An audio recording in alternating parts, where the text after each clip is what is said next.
I have looked at many alternative cancer therapies, and I find that amazingly high number of them do have amygdalin somewhere in them. And even if they don't, usually those therapies are in combination with a strict diet, and that means getting off of the meat. And that in itself can be a great asset for a cancer patient, if nothing else is done.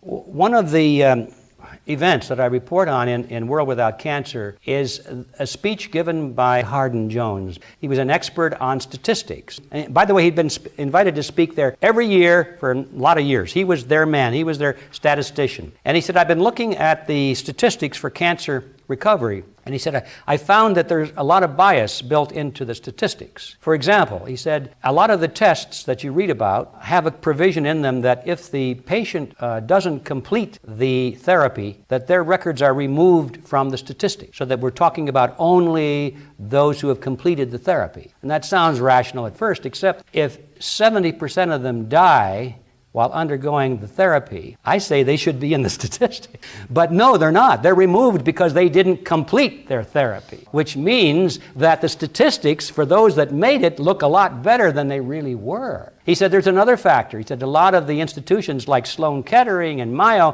Clinic, they select their patients. They'll only take patients that they think have a fairly good chance of making it. The worst patients, they'll say, no, we can't do anything. So when they report their statistics, it's already selected against. He said, I've gone down all these things, and I come to the conclusion that when you strip out all of these biases from the statistics, those patients who undergo no therapy whatsoever live longer than those that undergo therapy. And they never invited him back.